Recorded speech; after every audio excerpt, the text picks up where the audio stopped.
Na parede da cozinha de casa, mais de 200 cinzeiros de todos os tipos, tamanhos e idades. Você sabe para que serviam estes sininhos? Vamos conhecer a coleção do seu Valmor.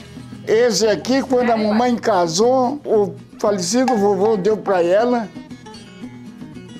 Esse cinzeiro tem mais de 100 anos aqui.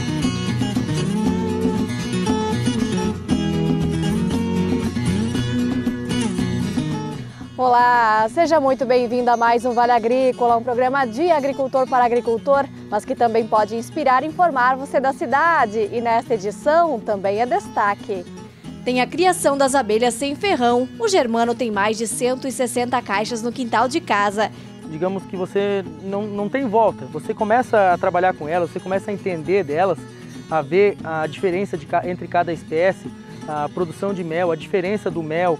E depois de ensinar como montar uma armadilha, nesta semana ele vai mostrar como se faz a transferência da isca para a caixa.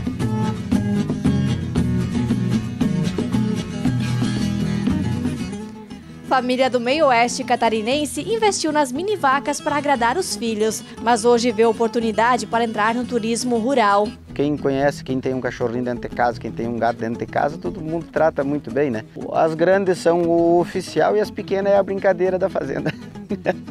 Tem as frutas e verduras que têm mais vitamina C do que a laranja. Ninguém acredita que o repolho tem até 200, 300 miligramas de vitamina C por 100 gramas. Ou seja, chega a ser quase 10 vezes mais do que a laranja. E tem as homenagens à tradição gaúcha. No Rio Grande do Sul, vamos ver comemorações da Semana Farroupilha. Na receita da semana vai ter cheesecake, a torta de queijo com frutas vermelhas. E o chimarrão já está pronto? Pegue sua cuia e fique com a gente. O Vale Agrícola cheio de informação para você está só começando.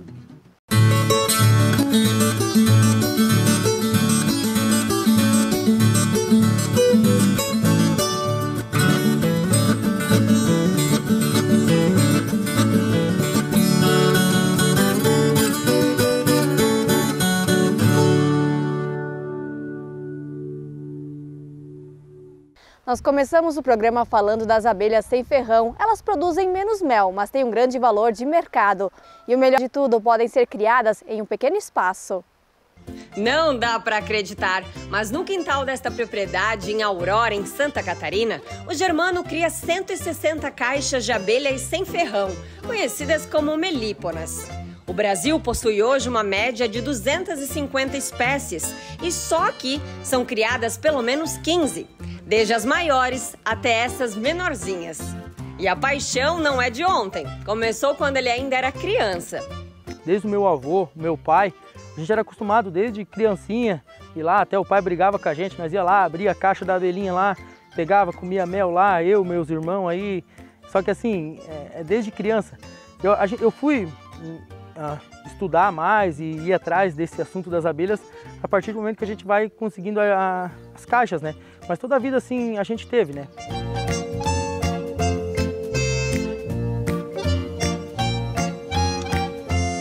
O principal diferencial em trabalhar com a meliponicultura é justamente toda essa facilidade em poder ter as colmeias no quintal de casa, trabalhar sem aquelas roupas de proteção, né, que todo apicultor conhece muito bem, e também a facilidade em poder ter essas colmeias em qualquer estrutura, como essa daqui, ó, feita em uma tora que estava abandonada aqui na propriedade. Hoje ele faz parte da Associação Amigos das Abelhas Sem Ferrão do Alto Vale do Itajaí. As abelhas nativas possuem características específicas, diferentes das que têm ferrão, e vem ganhando espaço como alternativa de renda em pequenas propriedades. Uma das principais diferenças fica por conta da produtividade do mel e do pólen. As abelhas sem ferrão, elas produzem bem menos que a abelha com ferrão. Só que também, comparativo à população, a população delas é bem insignificante, comparativo a uma população de apis que pode chegar ali a 80, 100 mil abelhas por caixa, né? A produção delas, em comparativo por indivíduo, é maior do que a da apis. Mas, por elas serem poucos indivíduos, ela acaba sendo um volume menor, né? A quantidade de produção varia de acordo com a espécie. Uma jataí, por exemplo, pode produzir de 400 a 600 gramas por ano. As manda-saias, 2 litros. Já as bugias proporcionam uma média de até 3 litros. Por conta disso, o foco aqui na propriedade é voltado apenas para a comercialização de novas colmeias. Já o mel e o pólen ficam para consumo próprio. Pessoal, isso aqui é uma miringuaçu. Ela tem bastante aqui na nossa região. A gente captura bastante miringuaçu e jataí, que é as abelhas mais predominantes aqui no na nossa região, né? Mas também captura manda-saias, guaraipos, outras espécies, né? Bastante tubuna também, que é uma área bem preservada, ainda tem. Essa aqui é uma abelha maravilhosa, miringuaçu. Ela tem um mel muito saboroso, né? E um própolis ainda mais benéfico para a saúde humana, né? O extrato de própolis dela é um dos mais, junto com o da jataí, é um dos mais benéficos e com propriedades medicinais, né? Esse fator da rainha ficar desfilando em cima da caixa, que nem a gente acabou de ver aqui, não é tão comum. Normalmente as rainhas são mais esguias, ou seja, quando você abre, às vezes você vê ela ali, ela tende a se esconder. Essa aqui ficou passeando aqui para realmente se exibir aí. De pequeno, só o tamanho mesmo, porque a importância que elas têm na natureza é extremamente grande. Isso porque as melíponas são consideradas mais eficientes na hora da polinização. Sem elas, a produção de muitos dos alimentos nem seria possível. As abelhas sem ferrão, elas, digamos que a vibração que elas produzem nas flores é melhor para polinização, ou seja, elas polinizam muito mais com mais eficiência as flores, né? Gerando assim maior produtividade, maior rentabilidade por planta, né? Quanto mais abelha tu tem, essas sem ferrão, mais vai abrangir, né? Ela mais vai polinizar, né? Outro fator assim também, por exemplo, as espécies como o guaraipo, que é uma abelha que ela sai muito cedo trabalhar. Às vezes assim é até quase escuro, assim, amanhecendo o dia, ela já está trabalhando. Trabalha até com garoa, com um tempo mais ruim, assim elas trabalham, né? Diferente às vezes de uma apis que está garoando ou chovendo, assim ela já não sai tanto para trabalhar, né? E no quintal do Germano, para todo lugar que se olhe, tem uma colmeia instalada, dos mais variados tipos, formas e tamanhos, a maioria produzida por ele mesmo. São todas endêmicas aqui no meu bioma, né? Algumas, a maioria, algumas compradas, outras eu consigo capturas através de abrigos provisórios, né?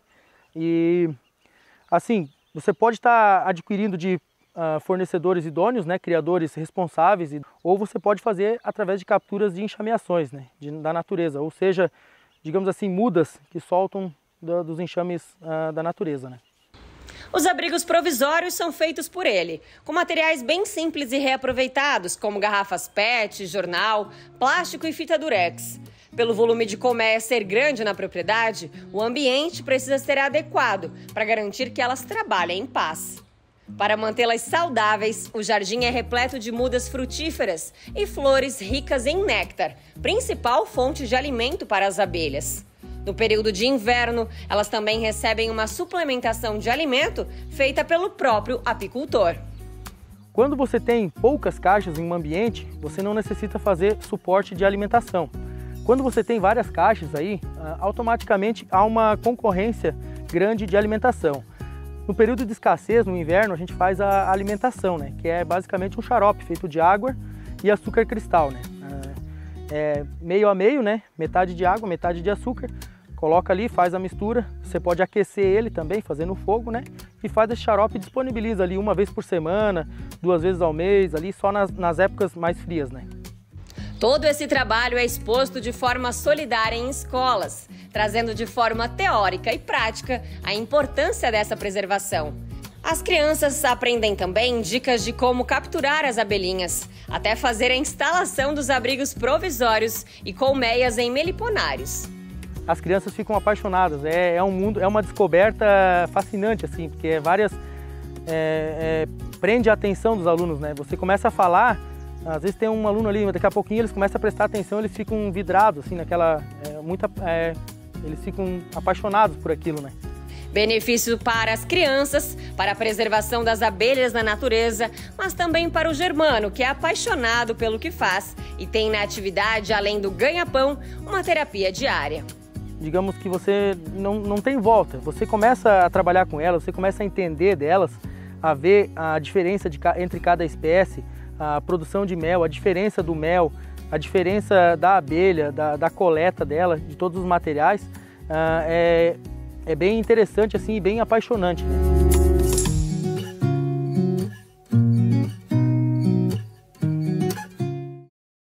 Na semana passada nós mostramos aqui no programa como fazer a captura de uma isca e agora o Germano vai ensinar como fazer a transferência da isca para a caixa.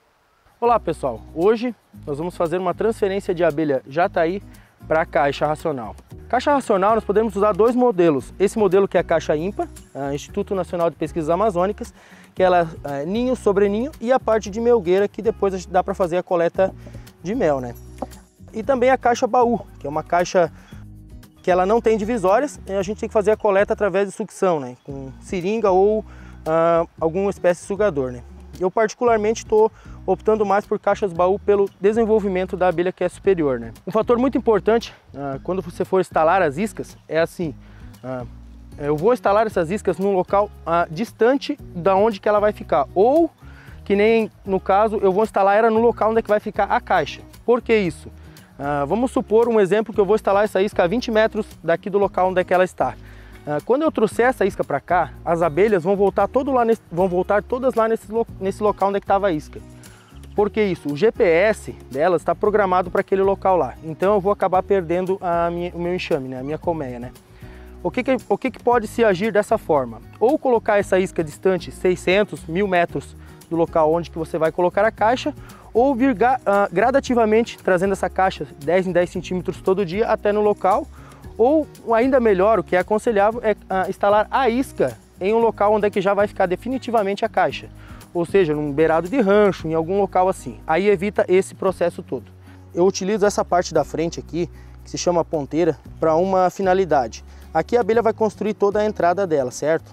Essa entrada aqui vai para esse suporte aqui, ó, na caixa, onde que automaticamente elas já vão reconhecer e entrar na caixa e também montar guarda para evitar de entrar alguma formiga, algum outro predador, o forídeo, por exemplo, que é um grande problema nas transferências, né? Então a gente vai fazer o seguinte, a gente vai retirar com cuidado essa ponteira aqui. Às vezes não consegue, que ela constrói ali, mas não tem problema, a gente deixa meio grudadinho aqui, ó, que ela já vai reconhecer também. Essa entrada, ela vai rosqueada aqui nessa parte da frente. Cuidado aqui, ela vai rosqueada aqui, ó. Então aqui a abelha já reconhece a entrada da caixa, né? Agora a gente vai começar o processo de transferência. Vamos tirar esse plástico, né? Que é a proteção.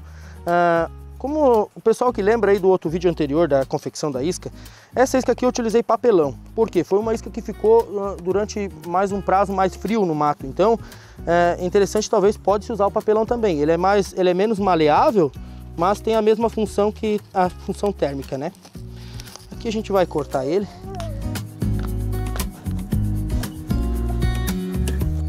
Normalmente numa isca vai estar assim, a parte da família, discos de cria nessa parte de baixo e a reserva de alimento nessa parte de cima aqui, ó. Aqui dá pra ver, como o litro está um pouco sujo, não dá pra ver, mas aqui pra cima é mel e aqui pra baixo é a família. Então vamos agora fazer a transferência, né? Um estilete bem afiado, sempre fura ele assim, ó, e vai trazendo ele de lado aqui, ó. Nunca colocar ele pra dentro da isca, sempre assim, só a pontinha, ó, para evitar estar matando abelhas e prejudicando a colmeia, né? Tirou aqui essa parte de baixo. Aqui tem só apenas a entrada dela, né? A gente vai bater aqui já, botar as abelhinhas dentro. Agora nós vamos ver aqui a parte do alimento, que é aqui em cima. Vou tentar dividir aqui a parte do alimento com a parte do ninho. Aqui em cima ficou basicamente todo o alimento dela. Essa parte do alimento eu posso virar, tá, pessoal? Só a parte da isca do ninho que não, né? Aqui ficou basicamente todo o alimento. O alimento proteico, né, que é o pólen, e o alimento energético, que é o néctar, né? Isso aqui, por enquanto, eu vou deixar aqui dentro, né? Vamos focar na parte mais importante, que é a parte da rainha e da família aqui, né? Tirou em cima e tirou embaixo, a gente vai abrir lateralmente aqui agora para estar retirando. Evita de acarcar aqui para não estar matando abelhas e nem prejudicando internamente a colmeia, né? Quando você abre lateralmente, você vem aqui, vai abrindo com cuidado, né? Vai tirando com cuidado. Às vezes elas propolizam um pouco, tá? Não tem o que fazer. e vai tirando essa parte inteira aqui, ó. Vai abrindo com cuidado, abre uma lateral e depois abre a outra lateral. Sempre segurando firme para não deixar cair, né? Aqui tu não vai segurar, vai simplesmente botar a mão aqui, ó, e retirar a garrafa PET, ó. Retirar o restante da garrafa PET, ó. Fez isso aqui, o ninho vai sair praticamente intacto, ó. Aqui já bate para as abelhinhas ficarem ali dentro. Então, ó, a colmeia é praticamente intacta aqui. É a parte mais importante, que é os discos de cria. A gente vai dar uma abridinha aqui, vou ver se nós conseguimos ver. Aqui são os discos de cria onde vai nascer as novas abelhas, né? As futuras gerações aí para tá estabilizando essa colmeia, né? Essa colmeia, numa caixa baú, ela pode ficar tanto central ou lateralmente, não tem problema. O importante é colocar ela num local onde que ela não possa virar dentro. Então eu escolho sempre um canto assim. Aqui você pode utilizar cera mista. Isso aqui é cera de apis mellifera com cera de abelha sem ferrão misturada, né? Então a gente vem aqui, coloca mais uns pedacinhos aqui, para quê? Para ela estar já reconstruindo essa estrutura aqui novamente, né? Terminou aqui, essa parte do mel, como é uma caixa baú, ela poderia tranquilamente ficar assim, nessa forma aqui, como se fosse inteiro, sem tirar. Por quê? Se eu for tirar aqui, eu vou acabar rompendo bastante. Eu posso optar por deixar aqui, depois que elas consumirem aqui, a gente tira. No inverno você vem aqui, não vai ter nada de alimento, porque obviamente elas consumiram tudo, então você retira essa parte da PET. Ou você pode fazer, retirar aqui e colocar. Só que tem que ter muito cuidado, questão de derramar. Se derramar muito mel ou pólen, não colocar na caixa. Deixa reservado, né? Coloca num pote, deixa reservado e você vai estar colocando isso aqui após elas estabilizarem e organizarem a caixa aqui, né? Para evitar também um grande problema que é o forídeo, né? Que ele acaba atacando as transferências, né? Aqui, pessoal, vou transferir a parte do alimento também, porque não vai romper nada, ó. A gente vai conseguir tirar basicamente inteiro, ó. Essa é a parte do mel e do alimento delas, né? Então vai sair praticamente aqui inteirinho, não vai ter nenhum rompimento. Vai romper um potinho ou outro aqui. A gente faz assim, ó, quando rompe, deixa pingar aqui dentro primeiro. O que vai pingar, ó. Pô, isso aqui tá tranquilo. Essa parte de baixo aqui eu não vou descolar porque não tem necessidade. Ela vai ficar encostada lá no fundo da caixa. Então não tem tanta necessidade. Esse mel aqui eu vou estar colocando bem próximo aqui à colmeia, até ajuda a segurar ela, né? E eu vou estar colocando essa cera mista aqui para elas reconstruírem aqui novamente. Aqui está feita a transferência. A gente coloca um acetato ou um plástico aqui para evitar da tampa ficar grudada na caixa, né? Aí vai a tampa em cima. E essa colmeia, essa caixa, ela vai aqui para o local que estava a isca. Ou seja, as campeiras já vão automaticamente reconhecer a entrada e começar a trabalhar na caixa, né? Muitas pessoas comentaram, né? Por que capturar as abelhas é um crime? Só que a gente tem que pensar o seguinte, existem menos árvores do que já existia há um tempo atrás. E essas abelhas precisam de uma parte oca de uma árvore superior a 2 litros, né? Que é o que proporciona essa garrafa PET e que ainda não esteja sendo usada por outro enxame, nem de abelha africana, nem de abelha sem ferrão. Então imagina só a dificuldade. E muitos enxames acabam se perdendo por conta dessa dificuldade. Então este trabalho também é de preservação. A criação dos animais em miniatura. Família do meio oeste catarinense investiu nas mini-vacas para agradar aos filhos, mas hoje vê oportunidade para entrar no turismo rural e tem as homenagens à tradição gaúcha.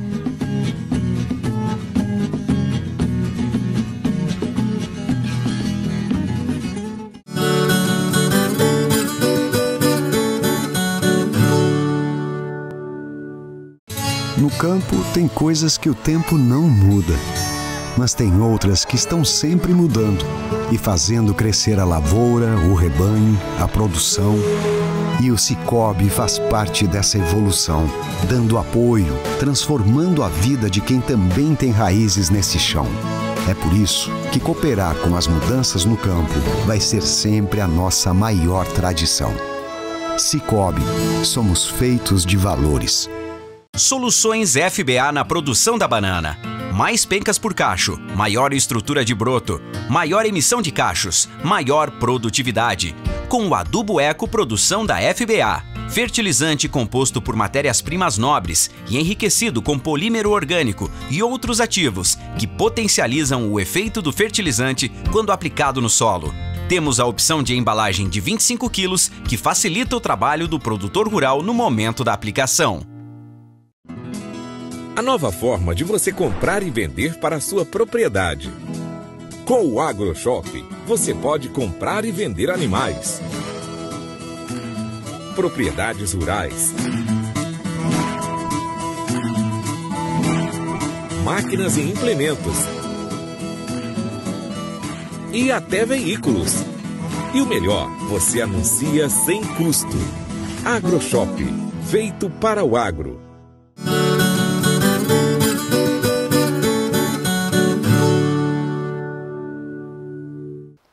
Uma família do meio-oeste de Santa Catarina está investindo na criação dos mini animais. Além de ocuparem pouco espaço, eles garantem uma boa produção e por isso são uma excelente alternativa. Um touro com cara de bravo, jeito marrento, mas de tamanho pequenininho. Esse daí é o Café, macho reprodutor da raça Angus, melhorado geneticamente para ser um mini boi. E é apenas um da criação inusitada da família Munaro, de Fraiburgo, em Santa Catarina, produtores de leite de vacas holandesas. Nós queríamos muito para nós tirar leite, por causa que as vacas holandesas elas são muito grandes, daí a gente não alcançava, né? Daí a gente queria que fosse menor para a gente conseguir tirar o leite delas. E como é que foi quando chegou essa mini vaca aqui? Conta. A gente ficou muito feliz, porque daí a gente conseguia tirar leite. Muitas vezes até eu segurava, a Heloísa já era mais grande, mas o Vini era mais pequenininho. Eu segurava ele na beirada do fosso para ele colocar uma teteira ou ele pegar na vaca e coisa, né? Daí comecemos com essa questão da mini. Só que daí vai para cá, vai para lá e procura a mini, só que em Santa Catarina tem, mas também não é tão fácil de se conseguir. As duas primeiras foram a Fiona e a Malévola. Apesar de ser mini, já tem um tamanho um pouquinho maior. Com raízes no Jersey, produzem de 18 a 20 litros de leite por dia. Tá vendo que o tamanho engana? A primeira coisa que pergunto é, mas é leiteira? Dá leite? É só para bonito? Tem as raças que dá menos, tipo o Angus, né? Ela dá menos. Ela daria entre torno 8, 10 litros. Mas aí quando eu puxo um mini Jersey, aí já é bem leiteiro. Mini Jersey, uma holandesa, mini holandesa, sempre vem de um cruzamento, sabe? Para chegar no mini. Geralmente elas vêm do Jersey para alguma coisa, né? O Jersey Hereford, o Jersey holandesa. Ou é na mão, ou que nem a Malévola, a gente comprou uma ordenhadeira manual para a gente poder tirar o leite dela, porque como ela dá 18 litros de leite por dia, não tinha como a gente estar tirando na mão. Então tivemos que pegar uma ordenhadeira para poder tirar o leite dela. Porque a gente tem a ordenha robótica, né? Então a da ordenha das vacas grandes, direto para o resfriador. E o dela, como a gente tirava no tarro ao pé ainda, né? Daí a gente aproveitava para a gente mesmo, porque daí fazia queijo, tirava a nata, e por causa que o leite dela era gordo, né?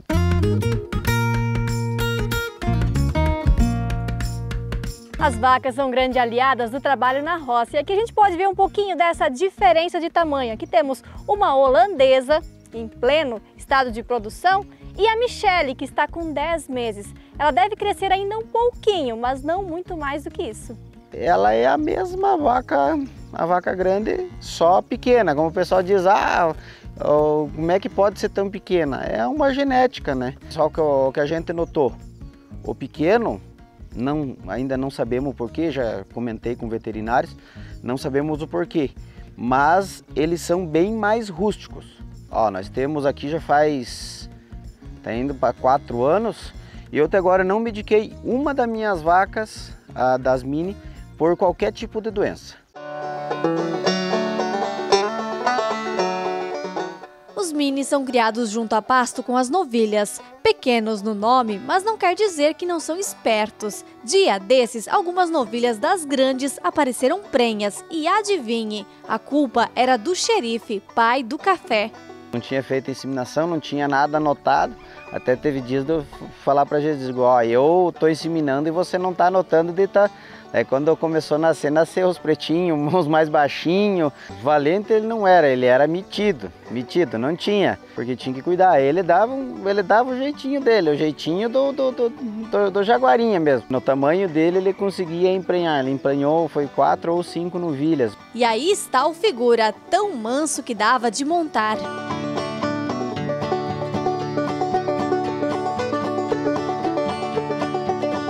O grande desafio para quem quer ingressar na atividade é encontrar genética, segundo os pecuaristas. Em Santa Catarina, por exemplo, são poucos criadores. Como Santa Catarina a gente não consegue estar trazendo animais de fora, é muito complicado encontrar, então, dentro do nosso próprio território ali, o mini. E não tem o sêmen para vender também. Então, a gente faz com o touro. Então, tem o touro para fazer a monta. No pasto tem também um pônei. A ideia da família é aumentar a criação para abrir as portas do sítio para o turismo rural. E gosta dos mini? Sim. Elas são muito fofinhas. Bem pequenininhas. Uma vez a gente pensava para as crianças, mas agora já virou uma coisa assim que todo mundo está envolvido. E principalmente agora com o projeto da Fazendinha, todos estão trabalhando ali em função. Quem conhece, quem tem um cachorrinho dentro de casa, quem tem um gato dentro de casa, todo mundo trata muito bem, né? As grandes são o oficial e as pequenas é a brincadeira da fazenda.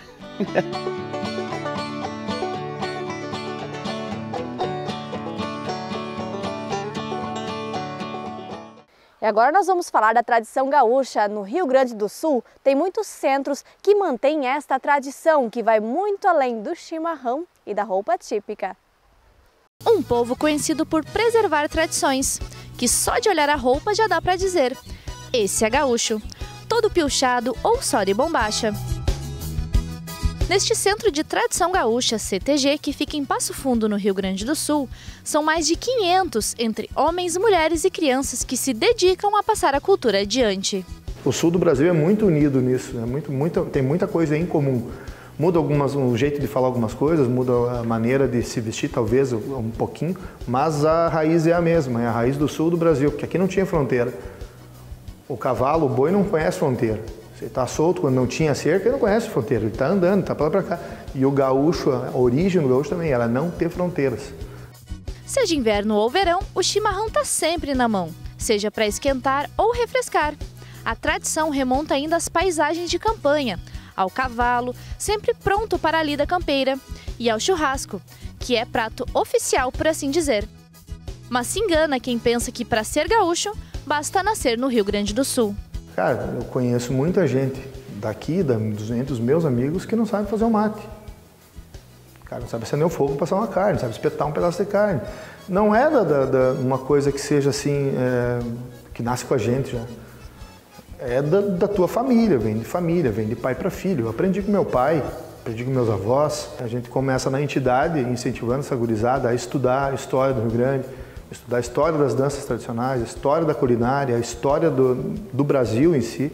Se estuda muito a história do Brasil, porque antes de gaúcho nós somos brasileiros também, né?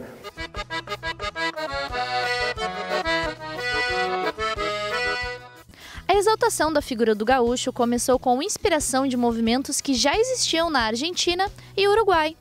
A criação do tradicionalismo como um movimento cultural surgiu no fim do século XIX, com o surgimento do Grêmio Gaúcho de Porto Alegre.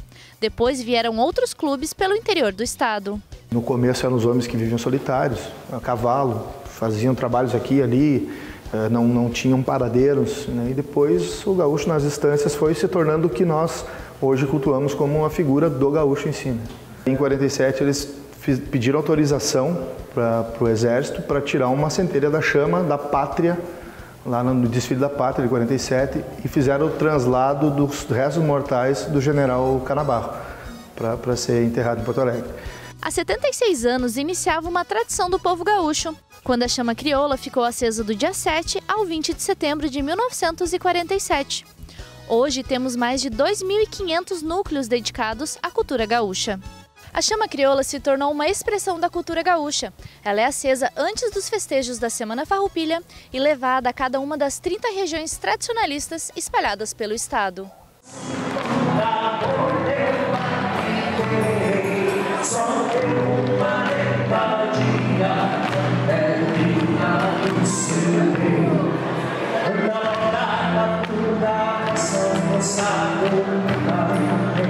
A bombacha veio para o Rio Grande do Sul após a Revolução. Dizem que foi na época da Guerra do Paraguai que chegou e foi usado inclusive como uniforme. Vocês devem perceber que o uniforme da Brigada Militar é uma calça um pouco mais larga, que vem disso, vem da bombacha. O Getúlio Vargas usava, né, a bombacha da cor militar, mas era uma bombacha sem favos, né, sem enfeite. Isso aqui, a gente usa isso aqui nas bombachas, que é só um enfeite.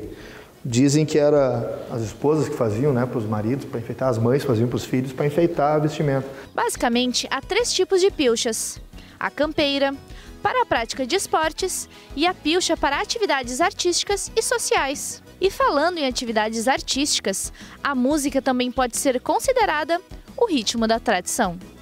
Em todo o Brasil, literalmente todo o Brasil, em todos os estados do Brasil tem shot, e basicamente a mesma coisa. Basicamente, se dança como shot, se fala que é um shot e é um shot. Talvez o shot do Nordeste seja acentuado de forma diferente, ele é um pouquinho mais rapidinho, mais levadinho, né, do que o nosso shot, que é mais duro, mais alemão, né? Mais alemão, que tem a origem alemã, né? O Scottish, né? Vem do alemão, mas ele chegou aqui também, ele encontrou o índio, o negro, o português, e vai se moldando conforme o pessoal, os gaiteiros vão tocando e vai puxando o jeito que é da tua região.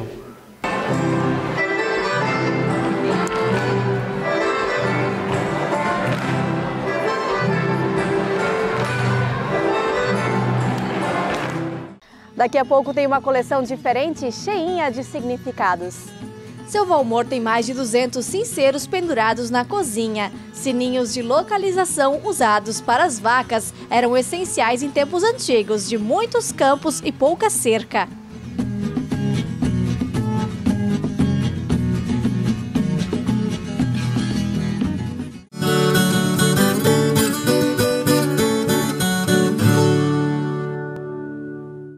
Há 30 anos no mercado, a Mogiana Especialidades Químicas sempre prezou pela qualidade, transparência e dedicação na pesquisa, formulação, desenvolvimento e industrialização dos produtos de seus clientes.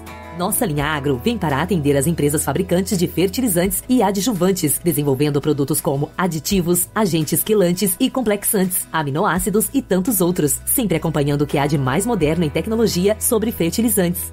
Entre em contato conosco em www.mogiana.com e saiba mais. A segurança que você merece está aqui. Na Bonin oferecemos uma ampla seleção de pneus novos e recapados para automóveis, caminhões e máquinas agrícolas, garantindo sempre a qualidade de todos os processos, onde todos os profissionais são qualificados. Além da venda de autopeças e mecânica, agora a Bonin realiza manutenção de câmbio automático e geometria de caminhão. Há mais de 30 anos percorrendo o caminho da qualidade e confiança. Bonin. O chimarrão é um hábito cultural e a erva mate viola de ouro traz o verde que revigora e dá energia. Erva mate viola de ouro, 100% nativa. Na cuia que passa de mão em mão, vou sorvendo o doce amargo da hospitalidade e da tradição. Erva mate viola de ouro, o sabor que toca a sua vida. Até no ronco tem gosto. Até no ronco tem gosto. Do que é feita a cooperação? É feita de união. E do que é feita a união? Essa é feita de confiança. Confiança é este bem valoroso que, com o tempo, torna-se ainda maior, mais forte e produtivo. E a gente sabe bem disso, porque já são 50 anos que cultivamos a confiança dos associados, clientes e colaboradores como nosso maior patrimônio. Cooperativa Cravil, 50 anos. Uma história de confiança.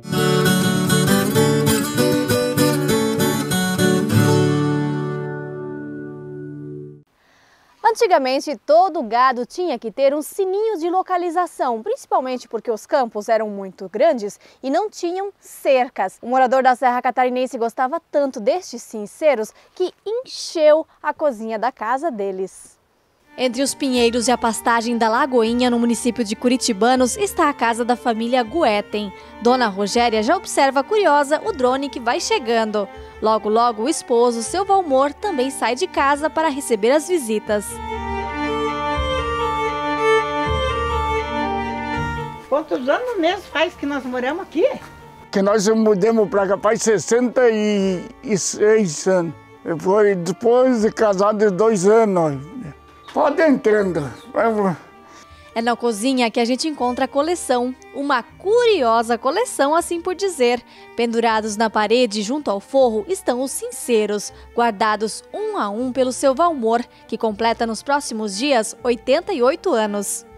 Eu trabalhava de boiadeiro no mato, sabe? E veio uns homens do Rio Grande ali, e eu trabalhava com 4 bois, os 4 bois estavam com sincero.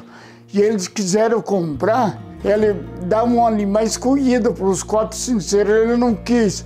E daí que eu comecei a lutar com a coleção de sincero.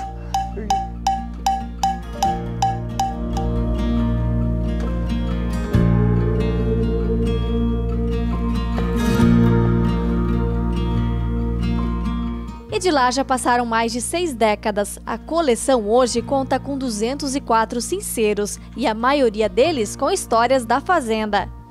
E tem sincero aí antigo. Esse aqui, quando a mamãe casou, o falecido vovô deu para ela. Esse sincero tem mais de 100 anos aqui. E daí ela foi perdido 3, 4 vezes achado, estragou um pouco. O Varelinha passou um durapó aqui, tirou, que era um jeito amarelo. E aqui tem dos outros, dos meus tio velho, do Ticota, tem aqui esses grandes ali. E esse aqui é lá de Ponte Alto Norte. Era do falecido Renato. Deus do céu, eu gostava mais que meu velho. Era para mexer com esse sincero quando ia trabalhar, aí ó, contar nos pregos. O agricultor conta com orgulho que a maior parte foi ganhada de amigos e conhecidos. Na época se pagava entre R$1.000 e R$10.000 e hoje cerca de R$45. Os mais novos são esses daqui. Ganhei 11 sinceros dia 15 de outubro. Era dia do meu aniversário e minha piazada comprava sincerado, mas veio de Brasília. E por que usar? Para achar, era terreno grande, era 10, 12 milhões de terra. Então, para a gente achar as criações, põe o sincero e ia para o sincero. Tinha as tropas, a turma viajava, o animal de sincero, madrinheiro, eles diziam. Naquele tempo eram os madrinheiros. E daí chegava a noite, era tudo pátio aberto, as vacas vinham e tudo perto das paredes da casa, batendo sincero. Chegou uma época ali que eu não conseguia dormir, porque até o pai desistiu um pouco de pôr o sincero nas vacas por causa de mim. Eu fiquei muito chata, não gostava mais da batida do sincero.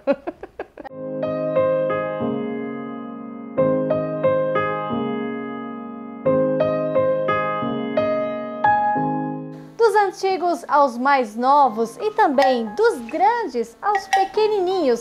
Esse daqui era de um cachorro e tem até uma história bem interessante de antigamente. O nome dele era Piri. Era o que ia buscar as vacas para nós apartar os terneiros. A gente falava para ele, as vacas toda a vida tinha sincero. Ele entortava a cabeça de um lado assim, entortava para outro para ver se escutava o sincero e ó. Ia lá e trazia tudo as vacas, um cachorro. Mas nunca mais eu pego o cachorro que nem aquele. Tivemos de matar ele, que uma cobra pegou, e ele era meio teimoso para pegar, não deixou, daí furou a goela dele, não ia comer, saía tudo por a goela, e tivemos de matar o cachorro. Seu Valmor e Dona Rogéria tiveram 8 filhos, dos quais já vieram netos, bisnetos e até tataranetos. Toda a luta sempre foi na lida campeira. Uma vida difícil, sem luxo. A gente trazia eles enroladinhos nos coeiros, tinha as caminhas deles dormirem. Dormia, eles se acordavam para uma madeira, mamar, e chamava o pai e a mãe para ajudar, e a gente também tinha que estar com eles no braço, um pouco era num lugar, um pouco era no outro, tirar o leite das vacas, e tinha as mamadeiras para a gente servir eles no leite. Trabalhava do boiadeiro nos matos para encerraria, e ela ficava na casa cuidando das crianças, puxando lenha com a carrocinha para a cidade, para nós fazer a vida. Porque aquele tempo era tudo do bolso para estudar, a criançada. Eu tinha de dar de uma caneta para cima, tinha de comprar. E nós mandamos estudar tudo a piarada, não estudaram mais por não quiser. Tem 3 que era professora, tem 2 ainda é professora, a Luizinha não quis mais.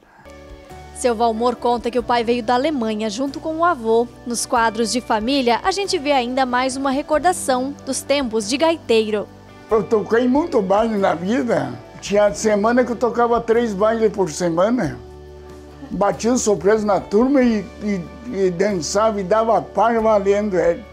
Aquele tempo tinha 20 e poucas moças. Aqui eles batiam dia de semana e amanhecia dançando. Era gaita, barbaridade. O meu pai gostava muito de contar a história antiga para nós. Nós sentava tudo ao redor do fogão e o pai ficava contando as histórias. Depois que ele contava bastante história, ele pegava a gaita e começava a tocar, e ele e a mãe tocando e cantando e nós dançando tudo entre os irmãos. Sinhas da cidade, sou bonita e danço bem. Dancei uma vez com uma moreninha, já fiquei querendo bem. Incomum no canto, improvisado pelas pegadinhas que a memória faz ou no barulho do sincero, seu Valmor tem a música e cada uma com a sua melodia. Se eu fosse vender o sincero, essa sincerada me dava 8 mil reais. O senhor não vende o sincero, né? Se alguém vir comprar. Não vende e não dou também. Vai ficar para fiarada. Como ele era gaiteiro, o filho é gaiteiro, os netos são gaiteiros, então a tradição do sincero também tem que continuar, né? Não pode deixar acabar isso. A gente tem que conservar isso que era dele, é o sonho dele toda a vida, é isso, é sincero, então tem que seguir a tradição dele, né?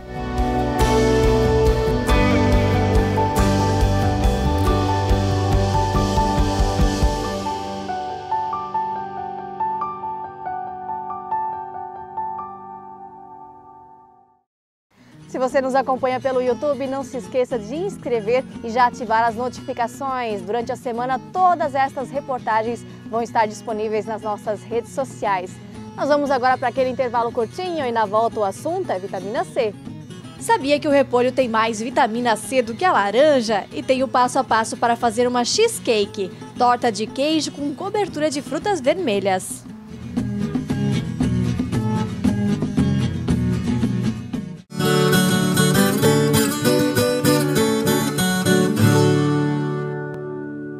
Conheça a colhedora de forragem frontal Bocuda. Solução para o corte de silagem para pequenas e grandes propriedades, que garante maior qualidade e rendimento da silagem. Proporciona excelentes resultados na alimentação do seu rebanho. Acesse ror.ind.br e saiba mais. ROR, a inovação que o campo precisa.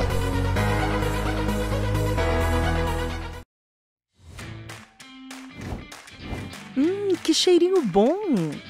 Amor, comprei o fogão de lenha da Fornos Freitas com chapa vitrocerâmica que a gente tanto queria. Além da tecnologia alemã, tem visor vitrocerâmico para ver a lenha queimando, armário superior e ganchos para pendurar. Comprei pelo site www.fornosfreitas.com.br. Lá tem todos os modelos e valores e atendimento pelo WhatsApp 49 3425 2516. Adorei, amor! As florestas de pino são uma excelente opção para um investimento seguro. Ela gera renda para você e sua família aproveitando uma parte da sua propriedade, conciliado com as atividades atuais.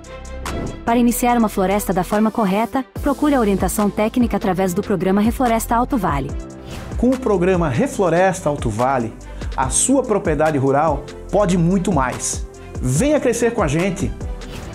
Acesse reflorestaaltovale.com.br. Realização Grupo Sindimar de Foema. Em 10 anos, a Domo Solar já ajudou mais de 1.400 clientes a economizarem na conta de energia em quase 70 municípios do sul do Brasil. Com sede em Blumenau e filiais em Rio do Sul e Chapecó, a Domo Solar viabiliza diversas linhas de crédito para facilitar ainda mais a transição para a energia solar. Saiba mais em www.domosolar.com.br. Domo Solar. Quem gera energia, economiza de verdade.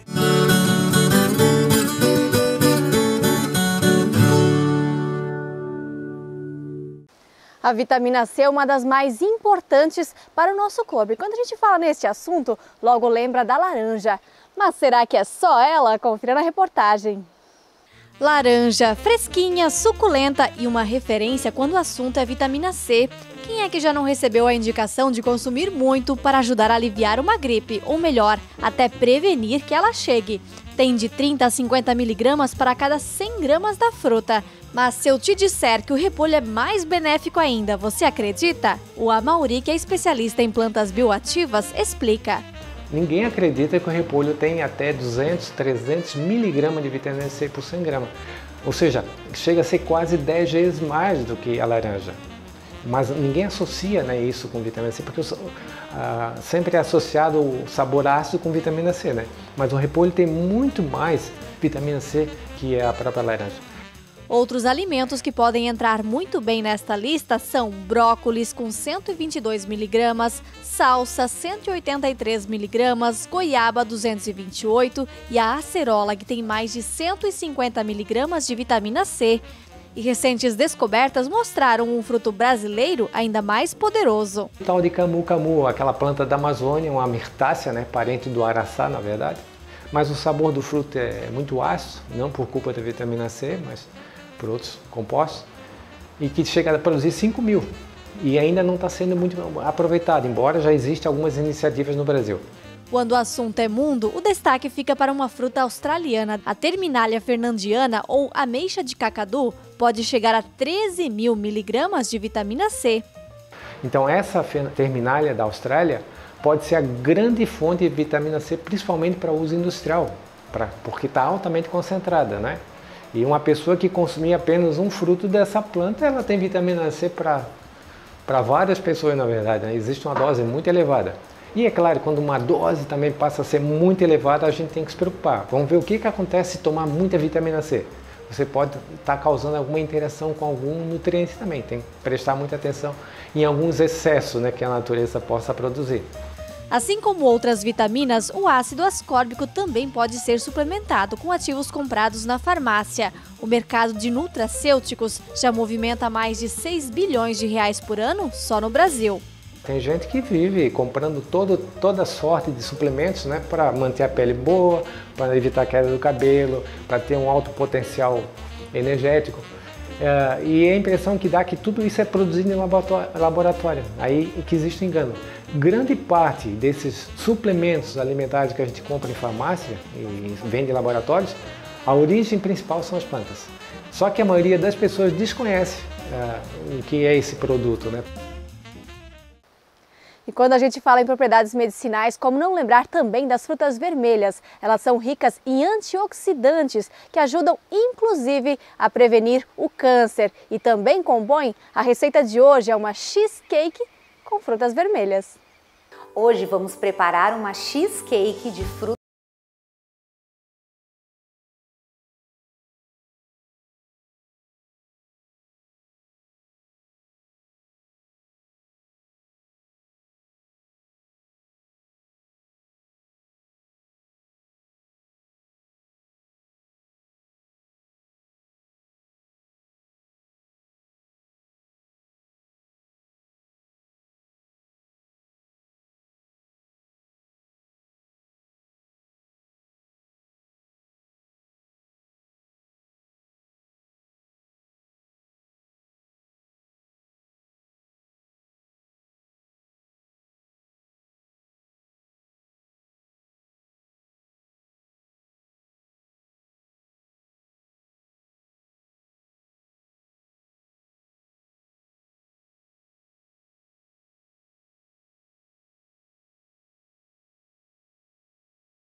Agora eu vou fazer o recheio. Como eu falei antes, nós não vamos utilizar gelatina, e sim arroz.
Mais uma edição do Vale Agrícola. Se fizer a receita, marca a gente lá no Instagram, @ValeAgrícolaOficial. O programa de hoje está chegando ao fim, tenha dias produtivos de trabalho. A gente se vê, até mais!